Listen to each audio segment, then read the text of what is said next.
All right, if there's no audio, let's see, maybe. Honestly, don't know. As you guys come in, just let me know if there's audio or not. Can you hear me? Can you hear me?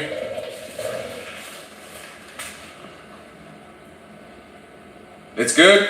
You guys can hear me? All right, cool. There we go. There we go. We'll wait for more guys to get in here. Man, I was like, what's going on?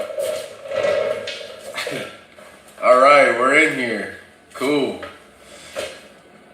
Sweet, sweet. No, I just wanted to check in with you guys, man. It's not really much going on. It's a boring Friday. Just seeing what the hell everybody's up to, man. Maybe come up with some topics, touch some bases. I don't know. We'll see what happens. What's going on? What's going on, guys?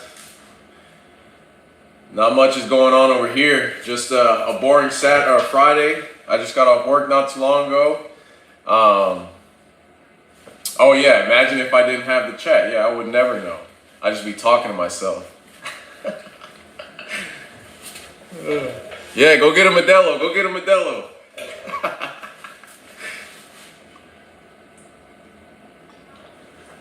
Nah, man, but I'm gonna be working in the morning, as you guys know. Now I'm gonna be working on Saturdays, so I got a grocery load tomorrow. I just got something simple. I think it's just like a Vancouver and a Portland drop. So I live in Vancouver, and then obviously Portland. So it's just right there across the bridge. So hopefully it's not very many miles, and it pays pretty good. So should be a pretty easy, laid-back Saturday. What you got behind you? Hold on, slow your roll, slow your roll. I haven't really told you guys about it, but I mean, this is one of the race cars, man. I mean, it's a Fox body. Let me see if the camera will move. It won't. Oh, there we go. It's a Fox body Mustang. Yeah, grocery getter. That's all it is. The paint job looks like really good on camera, but I don't know. So I bought the car, for those who want to know, I bought the car because it has a lot done to it suspension wise, rear end. It's a good platform, but yeah, the car's super clean, no rust, nothing like that. No major dents, no major body work has been done. It's just, it has these flames, and that's the only thing that's really bad. If it was all white, this thing would be sick. But anyways, let's see what you guys are saying in here. There it is. Now I can see. Do you like the black Modelo? Yeah, I like that one. There's this nice restaurant I go to. It's a Mexican restaurant, and I usually get the mug of the Modelo, and they have like a frozen mug. Fire. But this is the one I end up usually buying at the store. But yeah. What's the road bike? That was I was trying to get into exercise, and maybe I'll jump on it. I got 2 flats on it, and then I gave up. I haven't fixed it. It has a flat tire on it right now, and I just haven't fixed it. I don't know why. I mean, it was a good bike, but I don't know. Which one? I'm Hazeldale local.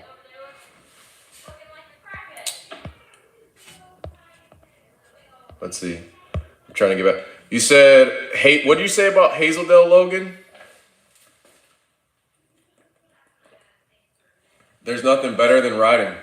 Yeah, do you ride bikes often? I mean, I wanted to get into it and get a really nice, expensive bike and get all into it, and I don't know if it's for me. We'll see. The chats keep disappearing. Let's see.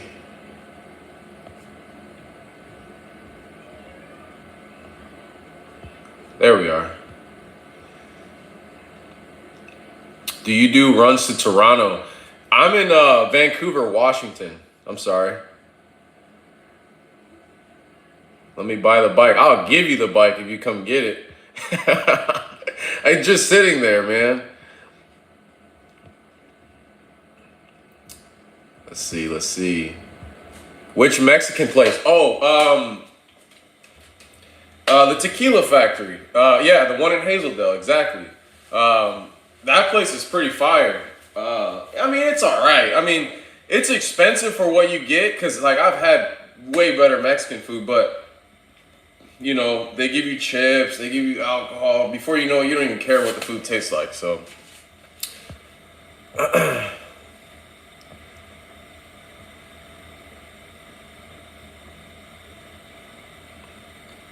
hey, do you go over the road? You got to make videos. If you do, I don't go over the road. So, like, the only reason why I ever went to LA or to Texas or whatever, or even stepped in California, was mainly because the truck shows. So, yeah, we got local, local work. We're so busy with the local stuff that it's hard for us to go out of town because we're already filled up and booked. And it's not like we have a big company to where it's like, hey, if this guy can't work, well, we'll just have this guy, pull his trailer for that day or that week or whatever. Like when one of us goes out of town, it's really hard for us to kind of cover our loads because we work so closely with just direct customer based stuff that, we don't, it's not so open for if someone takes the day off. I mean, it's not the end of the world if somebody takes the day off, but it's hard to cover somebody, when we do go out of town or take the day off or the week or whatever. So I don't go over the road because we don't really have freight over the road. All of our freight is right here, local, between Oregon and Washington. So I wouldn't mind going over the road, but man, I make a lot of money staying local. Not gonna lie. Let's see. For sure, I eat 2 baskets of chips. Yeah, like literally, I'm like, where are they? They need to refill these chips. Do you truck drive, Logan? Do you have a truck, or do you are you a trucker at all? You local around here? What's going on? Cheers from Australia. Australia in the house. Yeah, hit that like button, man. Only. Oh, not anymore. There's 14. Thanks for saying that. What age did you get your AZ? What age? I'm guessing you mean like CDL. What age did you get your AZ? I don't know. CDL, I got it right at 21. Like I was in school at 20 and literally turned 21 in school. And I don't know, everything just fell into place.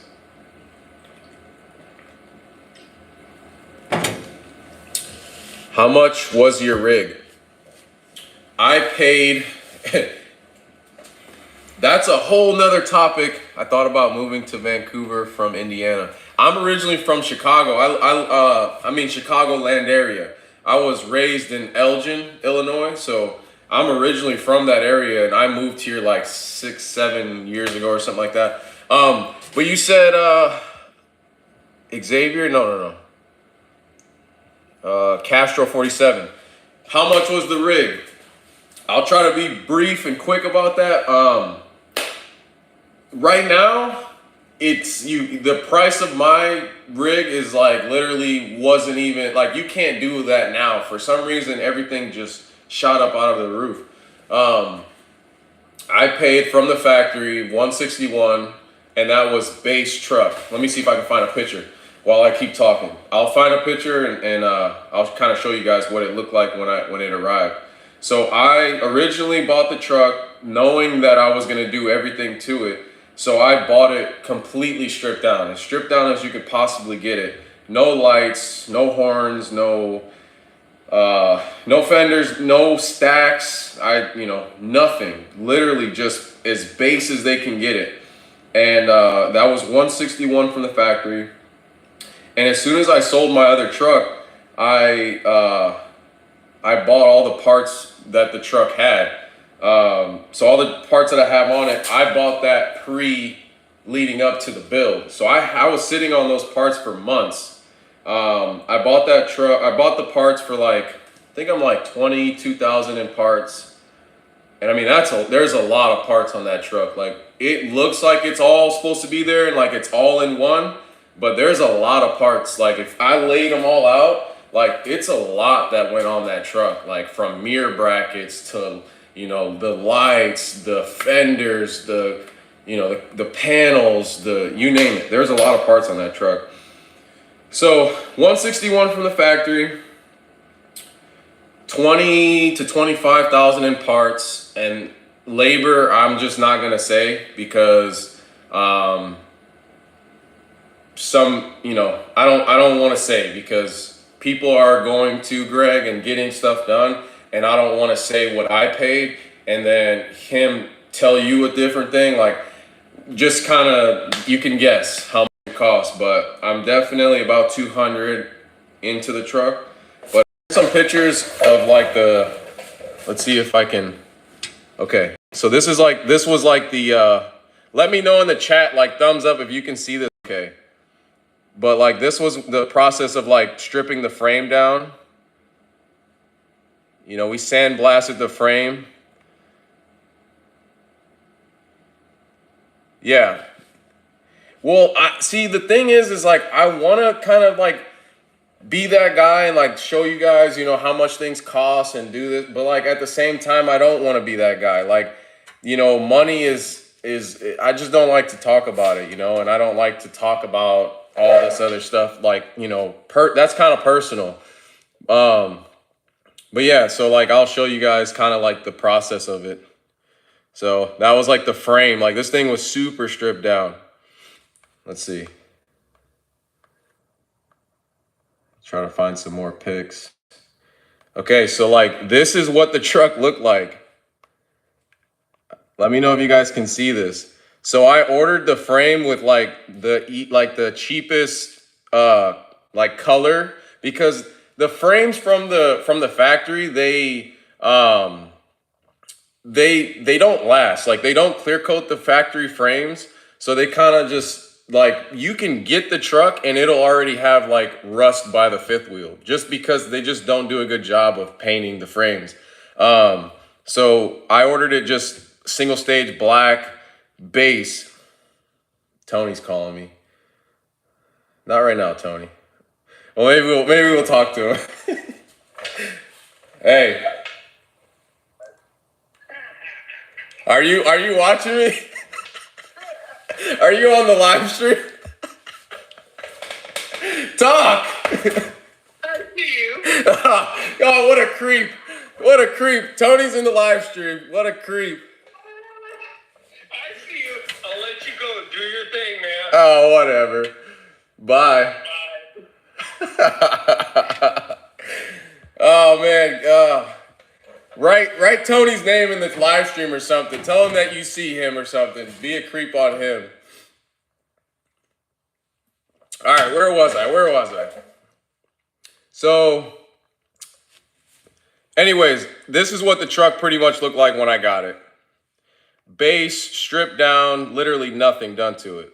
So, when you guys kind of see the finished product, it's kind of hard to really put it all in perspective, all what goes into building a truck. But, and as it started coming together, I mean, it came together quick. It started looking really good quick. Okay, focus.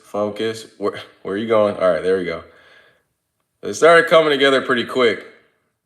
And when I started seeing this, that's when I started getting my motivation back. And I was just like, oh, I couldn't wait to get it done, man. I couldn't wait to get it done. Like, there's the eye panel. There's some more pictures. All right, anyways, I'll start reading some of this stuff because I know you guys are talking to me and I'm just going off on a tangent. How did you start learning to polish? I low-key need to get a kit and going at my truck.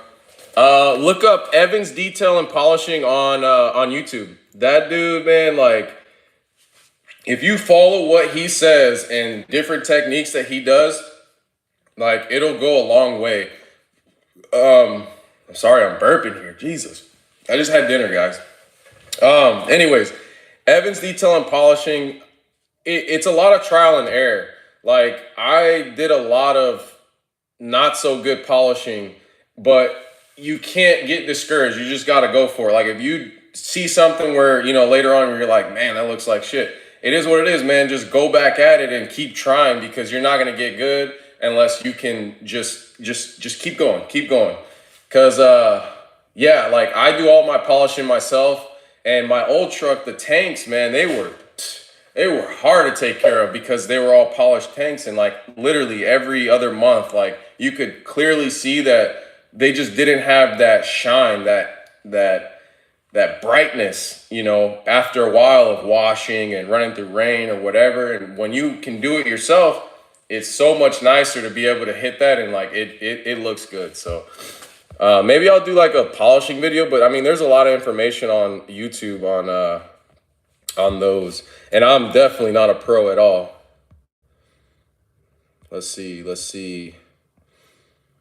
Seems like everyone with open deck trailers making good money, driving local. Any tips on how I can get started in local? I'm over the road drive in. Honestly, man, tips on becoming local. I'm lucky. I'm in a lucky position. Like Jeff, who owns the company that I'm leased to, has a direct customer base with the steel outfit that we haul for. So it makes it easy where we already know what we're hauling Monday through Friday. Like next month, we know what we're hauling next, we're good in with hauling for them. So it's my situation is very easy when it comes to that. But tips, it's hard, man. Flatbed is a very competitive industry, I think, right now. Like, I was just talking to a buddy today about it. Like, what would I do right now if I didn't have what I had, like, customer-wise? And it's hard, man, because, yeah, like, you'd be, if you're just a new guy coming into the field and just trying to find freight with a flatbed, like, you're competing with a lot of guys. And especially in this area, like, this is a primary, I'd say this is a very heavy flatbed area. And man, you're competing with a lot of guys, the lumber guys, it's hard, man. But there's definitely got to be room somewhere. So if you're looking into coming over from, OTR to local, there's got to be something that you can fall into. But you didn't say if you were an owner operator or a company driver. That kind of makes a difference too. Do you have any recommendations for do you have a recommended company to approach in the Portland area about getting hired for flatbed work? 8 years driving local delivery, but I'm looking to switch.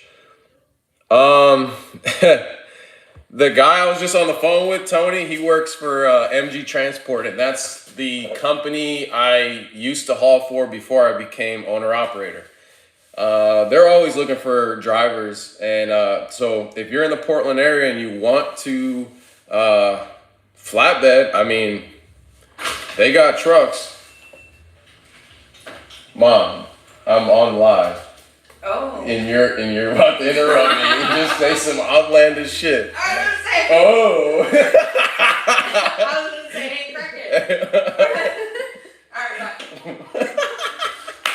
I was probably saying he didn't tell you. No. Whatever. Now the whole world can see you. Anyways, I'm sorry. MG Transport. Look them up, man. They're a small company. They pay good. I mean, when I was working there, I had no complaints. Only reason why I left was just because I had an opportunity, and that's, opportunity of a lifetime, I guess. Like, I had no choice but to leave, man. So you got MG Transport. I mean, you see, like, I mean, the Joel Olsons, but I never worked there, so I don't know what they do. They got nice trucks, but like, I don't know if they make any money. There's a lot out there for flatbed for sure. Why does the chat keep disappearing? Everybody's laughing. Hey, Mom. Hello from Miami, Florida. What's up? What's up? I'm a rigger and haul our equipment to some of them. Okay. Yeah. That how do you like that? I kind of see that stuff from the outside looking in, and I don't know, like job sites and stuff, man, it just gives me the like my adrenaline starts pumping, and I'm just like I hate it. I hate job sites, man. Let's see. For the POV videos, I think you need to go into settings and switch the field of view to super view or widescreen so we can see some. Yeah, I thought I was in. Okay, I'll have to look at the settings because I thought that I was in the wide field of view, but maybe I'm not. And if I'm not, maybe I'll look into like a camera that can, maybe a newer one, because I have the GoPro 7, and I know there's a newer one out there, but I'll have to look at the settings and see if I can make it wider. Also, sorry guys, I haven't really been motivated to really make any videos lately. Like, it's been raining so bad, and it's gray and gloomy, and it's been depressing, man. I've been having so many drops, and I'm kind of in that mode where I'm just grinding, and I'm not really super happy-go-lucky, and like I haven't really been motivated to like bring you guys along to show, So if there's any suggestions on what I should make, like I don't know if I should just let the camera go and just bust out a 50-minute video, or if I should just do short clips here and there, maybe talk over the short clips, like. I don't know. You guys kind of give me ideas also. Let's see. Yeah, I see the Joel Olson and George Van Dyke trucks around and give me a... Yeah. I mean, yeah, those are good companies to work for. I know Van Dyke, but it's hard to get in because their driver turnover is very... Uh-oh. Here comes trouble. What are you doing out here? You know you're not supposed to be out here. Look at her. What's going on? What's going on? You want to see what you're doing? Whatever. And now everybody's bothering me. Let's see. Did you tell a story about how you got scammed? Yeah, I'll tell you guys in a second. I mean, if you guys want to hear it, I mean, if you guys want to hear how I got scammed, thumbs up, man. Thumbs up in the chat. Commented on the previous video. New sub here. How and why did you start into trucking, looking to switch careers, and you've made me have the courage to leap. Thanks for the positivity. Dave, what's up, man? Thanks for the new sub. How and why? So I don't know why, but like everybody, I'm just gonna sit back and talk. So, like I've always been like a gearhead, man. Like ever since I can remember, like I've been taking apart. I get a remote control car for Christmas, and I'll just take it apart for no reason. Just find a screwdriver, and I'll just start taking it apart. And no reason, like I wasn't gonna fix anything, nothing was broken. But something wired in my head always wanted to fix things. I'm going somewhere with this. I don't forget what you said. But I guess it correlates with me being a gearhead to trucking. Because like I'm really the only one in my family that, is into race cars, into motorcycles, and into trucking. I have a cousin that trucked, but I mean, I don't even think he's trucking anymore, and whatever. But I think that correlates with it because as I got older and, being around different people and whatever, start building cars, whatever. It takes a lot of money to build a race car. And especially what I want to do today, it takes even more money than I could even think. So back then, all I wanted to do was like make $1,000 a week so I could support my racing habit that I wanted to, I was building the Hyundai and all this stuff. I wanted to kind of piece this stuff together. So I figured out that like, okay, I don't have a GED. I didn't finish high school. I didn't go to college. School is not for me. That's a whole nother story. Like I tried in school and I didn't make it.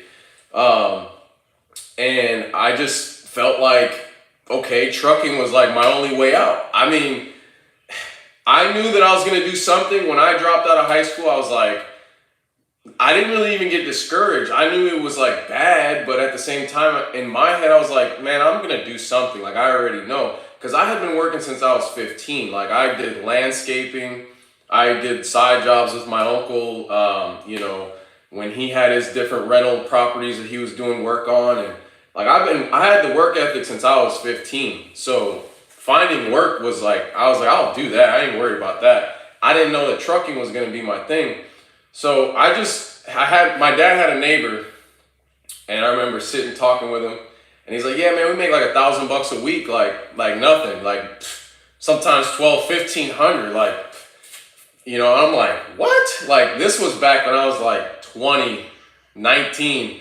So I'm like, 1,000 a week, you know what I could do with that? Like, man, I could do a lot with it. Back then, I could do a lot with 1,000 a week. So I'm like, all right, cool. So they gave me like a CDL book. And they're like, take your CDL book and just study it. And then just learn all this stuff and whatever. And then we'll take you down in our trucks. And then we'll get you but that was back when you could do that stuff. I don't think even when I was looking into getting my CDL that you could really do that. But anyways, I did my research, watched a bunch of YouTube videos. I was watching like Trucker Brown, Chasing Andrew, a lot of the over-the-road guys. I was watching them because I didn't know any better. I didn't know anything about anything. So I was watching all those guys and just, just trying to see what trucking was. I had no idea. So I started doing research and I'm like, man, I kind of like this stuff. And I became obsessed with understanding knowledge and like understanding what trucking was. Like I was obsessed with it. And, finally I ended up moving back here. And literally another buddy that I had met was doing concrete stuff, dump truck stuff, and he's like, yeah, man, I got my CDL in 4 weeks. And I'm like, what? 4 weeks? That's it? And I was in between a job that was paying me like really bad, and literally he said 4 weeks. I scrounged up whatever money I had. I was out. I didn't even let them know where I was going. Like I didn't even call the job the next day. Like I didn't go in for like a week. I was doing like oil change stuff. And I went back a week later to clear out my tools, and I didn't even care. I was just like, they don't pay me enough to know where I'm at. So anyways, I signed up for Cdl School, and man, the first day driving, the first day they put you to drive, it's a scary feeling because you're like coming from never ever being around these trucks. You got these guys out here that have these nice trucks and run up and down the road and look like Billy Badasses, and will tell you that they'll go over any pass at 100 miles an hour and I'll do this, I'll do that. Well, they're third, fourth, second generation truckers that like they've been in a truck since they were born, you know what I mean? And there's no knock on that. But there's a lot of guys like me out there that are probably watching right now that have never even been next to a truck. Not even next to a truck. So imagine the feeling of, oh shit, now I'm driving the truck, like, oh man, everybody better watch out, I remember the first feeling like, man, I don't know if I can stop this thing. Like this is scary. Like I don't know what I'm doing. Like I knew how to drive stick shift, but this is not stick shift. This is something totally different. Anyways, So I got my CDL in 4 weeks, and then I had a mindset that was like, I wanted to go over the road. I was thinking about doing night. I was looking into like Schneider because they come into school and they try to recruit kids or the people that are there. And I'm like, I'm not gonna do that. Like that sounds cool and all, oh, they got a driver lounge and oh, they treat you, they do all this shit. I was like, I'm not really interested in that. So I went ahead and I found an owner operator that was pulling containers, and I just called the number, and turns out he only had like 3 trucks. His name's Don Kramer. I still talk to him every once in a while today, and I ended up working for him for like 6 months, and I was pulling containers, and just seeing the trucks around me, like I was like, man, like how do I get into that? Like this is cool, but how do I get into that? And make a long story short, because I know you guys got a bunch of questions in there that I want to get to everybody. How do you say it? Like I manifested, like I stayed up all night long, and I believe so bad, and it sounds corny that you just can believe and then, oh, you got a nice truck, like, but no BS. Like I literally couldn't wait for Monday. I was like, oh, like I can't wait to go drive the truck and go haul this load, and I just couldn't wait. And I think that really is why I'm where I'm at right now, because I just didn't care about how much a company was paying me. I just cared about, okay, are they giving me the good experience that I'm gonna need to for later? And anyways, that was always my motto, is like, all right, I'm not gonna worry about how much they pay me or whatever. I'm more so gonna worry about the experience and the opportunities that might come from me working here. And it paid out. It worked itself out. So definitely don't follow money. Money will come and go. Just follow the opportunities and the connections that you might make. Because honestly, if I would have been like, oh, let me follow the money. Like I had a buddy that was like, look, dude, like we're about to pay you like over here. If you come do this concrete stuff, we'll pay you like $4 an hour more than what you're making. And we're getting overtime and all this stuff. But I was like, I don't want to drive a mixer. Nothing against the guys that drive mixers, but I don't want to drive a mixer all day. Like that's work. What I do every day is, I mean, even when it's hard, it's not really work. Like I'm just chilling, man. Like, I don't know. Anyways, I went off on a tangent. I'm sorry, guys. I don't talk to anybody really throughout the day. So like when you guys are asking me these questions, I got a lot to say, I guess, even though I don't think I do. Let's see. Let's get another question. How to stay fit as a trucker? I don't know, man. I just throw chains every day. I'm not super fat or anything, like I'm young, so I guess I have like the good metabolism still, I don't know. What's your CV handle? I don't got one, man. I'm not a real trucker, I guess. Just started following you. You made me comfortable in getting my CDL. Congrats on getting your CDL, man. That's awesome. Like, I think for a lot of people, man, it might really change their life by getting their CDL. Big company or small company to start? In my opinion, I would say small company, but that's subjective for what it is you might want out of life or what you might want out of trucking. For me, a small company is more beneficial just because I saw opportunity in that. And some people might see opportunity in being in a big company also. I think it just depends. Can you make a how to shift video? Because I'm trying to get my CDL, but I'm terrible at shifting. All right, shifting for me, it was hard because I don't think the trainer was explaining it correctly. So it's hard to remember like if there's any like key pointers, but like it's all, you might think it's all in like if you use your clutch or whatever. I don't know how they teach you, but I don't use a clutch. But as you're going up in the RPM range, it's all in your throttle. Like it's all in the throttle. So if you're not smoothing your throttle, it's not going to shift smoothly. So if you're shifting smooth in between gears, like let's say you're going and you're getting up in RPM range and you want to shift, it's all an easy motion. It's the easier you are, the smoother you are, the better you're going to be.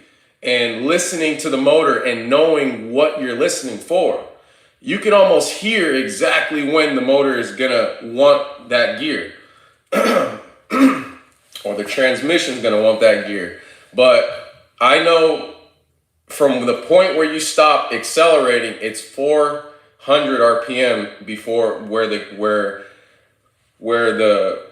gear will hook up. So once it falls 400 RPM, it will hook up. But it's all with practice, man. It's all with seat time.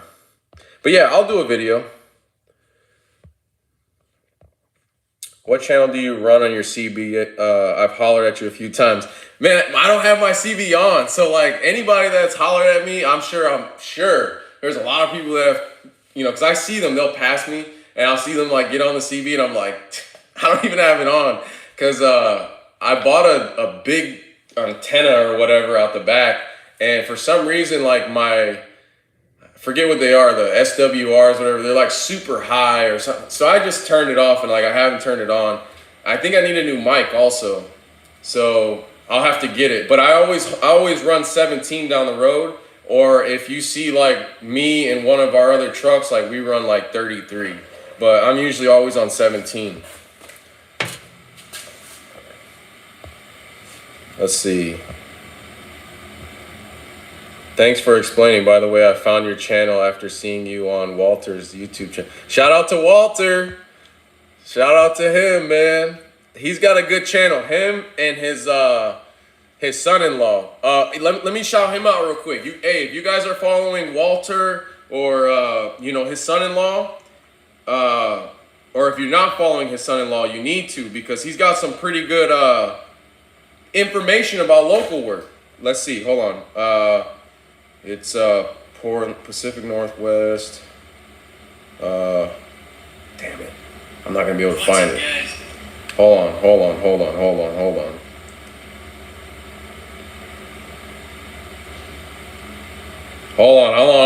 on, guys. I'm sorry. Hold on. Is he in the chat? Wait, let me, because this is a good channel. If you guys are asking about local stuff, I want to find him real quick. Okay. It's called Pacific Northwest Films. Oh, no. He changed it. So it's called Custom Rigs. I think it's backwards on there. So he's got a bunch of good stuff on there. And he's got this little Kenworth right here. It's bagged, it's stretched, and he pulls containers locally. Really, really cool truck, and they do their own work. For the most part, they do their own maintenance. They do their own bag kits. They do a lot of stuff on their own. So go ahead and give him a follow. So at this point right now, he's got 4.7K followers, man. You got to get his followers up. Definitely got to get his followers up. All right. Why aren't you working? Oh, man, I got to work in the morning. I got to work at 4:45. I got a load time over there in Richfield. Should be an easy day, though.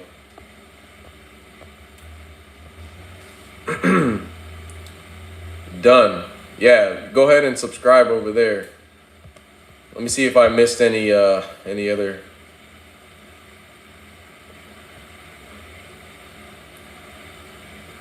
A truck tour.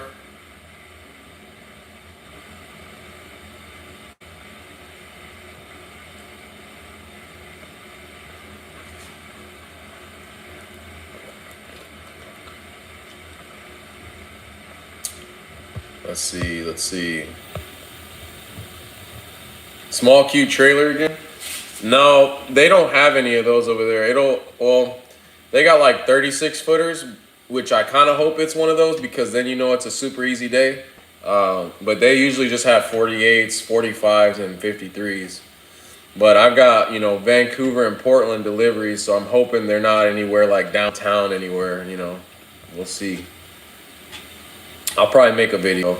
Since I've got you guys all here now, I might as well make a video tomorrow. What's the channel name for the Kenworth channel? It's Sick Rigs. Was it Sick Rigs? I already forgot, man. Damn it. Custom Rigs. Custom Rigs. That's his channel. Oh, scammed. Okay. Let's talk about that. So, how hard is it to be on the road as a trucker while having a wife at home? Well, I don't have a wife or I don't have kids, but I have Sadie. So she's kind of both of those. She said it was hard because she did get lonely, and she did say that it wasn't. Yeah, I'm definitely babysitting. She said I'm trying to make this worthwhile because I gotta work at 4 a.m, so I'm just trying to get a little taste. You know what I'm talking about? Sadie said it was hard, and she didn't like it, and I don't know. There's a lot of trust issues that go with being on the road for sure, because they think that you're out doing whatever, and it's like I don't have time for that when I'm on the road. Like, so I did the LA stuff. I did the back and forth to LA every week. So I was gone Monday afternoon, and then I'd be back like Thursday night, and I'd unload on Friday. So like I was just there and back. I mean, the home time was all right, but man, it's rough, man. It is rough. What's up, Walter? What's happening? The scam thing. Let's talk about the scam thing. So, all right. I had a 2002 Honda Civic. Maybe you guys could like help me on this and like maybe have some suggestions or what. But I got scammed out of $1,500.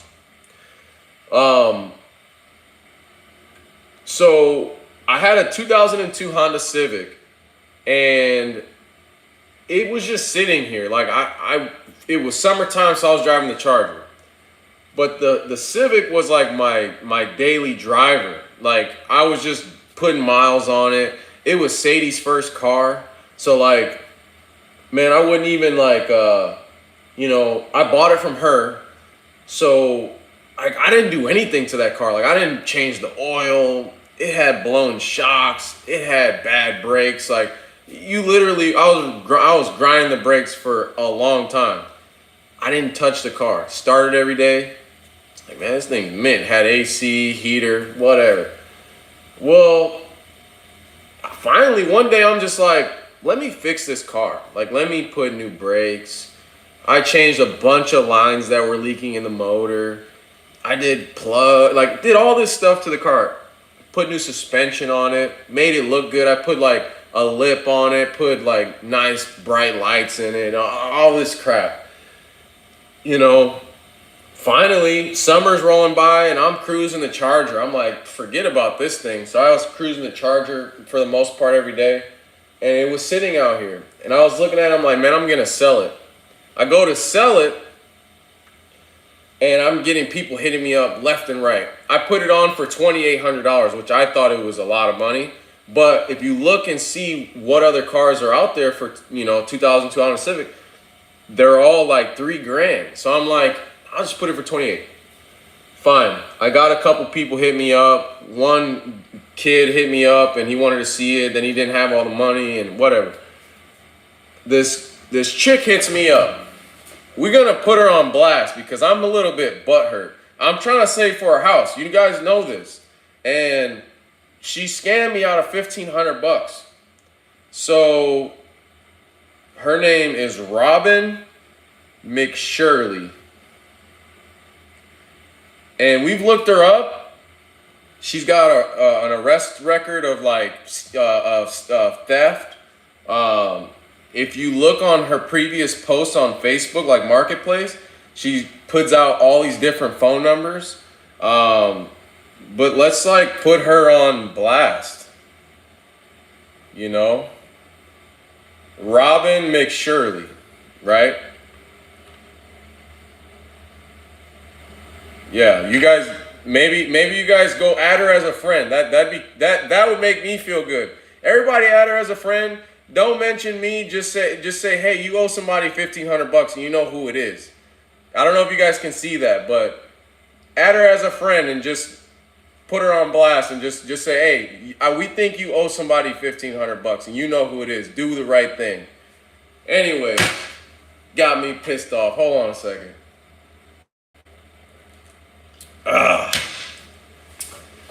So I sell her the car. First, I have text messages that say, look, the car is not 100%, but I'm pricing it based off of what I see. She says, my car's broken. I have kids. I need to get around, whatever. I said, look, you have kids. Maybe this isn't the car for you because I know that this is the car that I just will bounce around to work 20 miles here, 20 miles there, and be done with it. She's, oh, no, don't worry about it. I really like the car. It's really clean, whatever. I said, okay, come see it. She comes and sees it, doesn't test drive the car, doesn't look under the hood, doesn't even look at it, just looks in the interior, looks around it. Oh, it's clean. I want it. I said, okay, cool. Very simple. I said, she's like, what's the lowest you'll take? I'm like, $2,500 said and done. She's like, will you take 24 because I just 24. I said, no problem. Let's take 24. She's like, will you take Cash App? And I'm like, you don't have cash? She's like, yeah, I've been running. I didn't have time to go to the bank. I said, all right. I said, look, do you have PayPal? Because I've had PayPal forever. I don't even have Cash App. Cash App is scammy anyway. You see everything about Cash App scammy. So, anyways, I'm like, whatever. I don't care because I've done PayPal so much that I'm thinking that all these other apps are the same. Who cares? So, my mom was with me. So, my mom's like, I got Cash App. So, I'm like, all right, send all the money to my mom. And then my mom will send... You'll make $1,500 back easily. Yeah, I ain't worried about the 50. I mean, the problem is like that's money that could go to my savings, and like that's money that like I could put in my pickup out here that like it's been sitting forever. Like I don't know. Anyways, my mom takes the money that she sends through Cash App, right? She's like, I'm gonna send you $1,500 through Cash App, and then. Because I think there's a limit. So then I'm going to send this much through Zelle or whatever the other app. And then I'll try to patch the rest of it for this app. I'm like, what? How do you have things this way, that way, whatever? So finally, she sends money to my mom. So then I'm like, so she doesn't have it all like in one app, like she has to go through 3 apps to make $2,400. So then as she sent the 15, I'm like, well, we're locked into this now. Like I need the rest of the money. So she's like sending the money. So finally we get all the money. Her phone wasn't working, all this crap. Finally we get all the money. And so she buys the car, whatever, she takes off, everything's good. I notify the DMV, I said I sold the car, everything's good on my end, cool. A month later, today, she disputes the $1,500 through Cash App. And guess what they did? So in my opinion, I think what she did was she disputed through Cash App. Cash App was, I don't know if they actually did it. And then she must have went through her bank and told them the situation. And her bank must have went through Cash App. And Cash App must have went back to my mom, which she had the $1,500 transferred into her account. So it's my fault because I'm trying to be the nice one there and try to say, look, I don't care how you patch the money together, just get the money. And I should have just been like cash only. Well, I was just trying to be nice, and honestly, guys, like the way she pulled up, she kind of looked like a crackhead. So she got the dude, like she pops out of the car, and like it looked like the dude that she was with, like straight up crackhead. So she looked like she would like didn't want to deal with him, and like she patched that ride together. So I'm feeling for her. She got kids, so I'm like, damn it, you know, like that's for me feeling bad for somebody. And then she hits me with the. So, anyways, the dispute. She disputed it. So now, how can you dispute a dispute? You can't. Like, so we've contacted the bank. They don't know what to do. They're like, file a police report, whatever. And then get this, she sold the car. We looked on Facebook today. She sold the car like a week later. So, hold on. Everybody, please, at least, I mean, she stole $1,500 from us, and she got the car. So she probably made $2,000 off the car and got 15. Please, guys, go add her, harass her or something. Go tell her she owes somebody $1,500. Damn, man.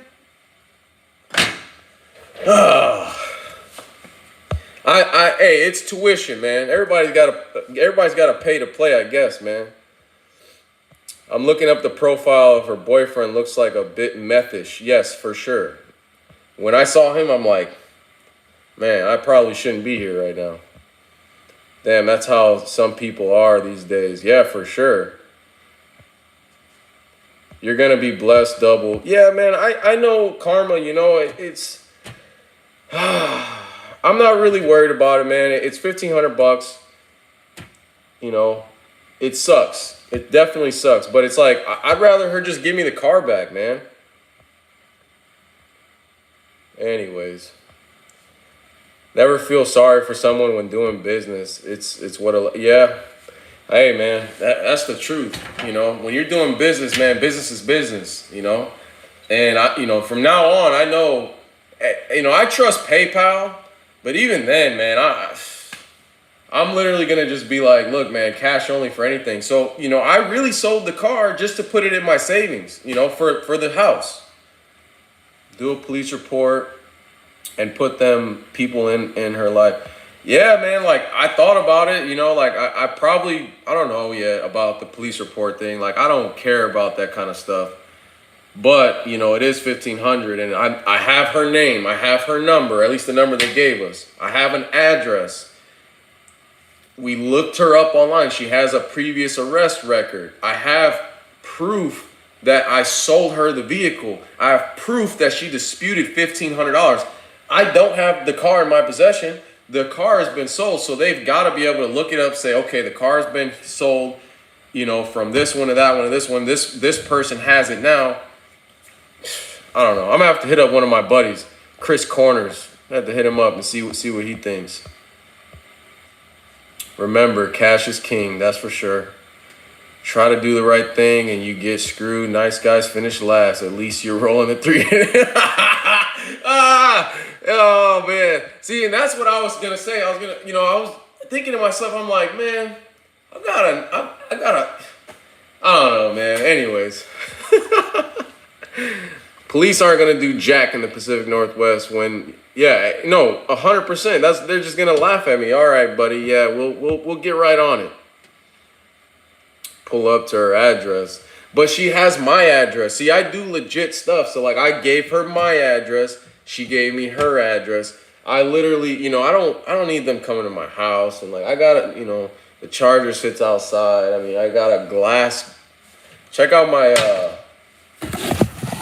garage door.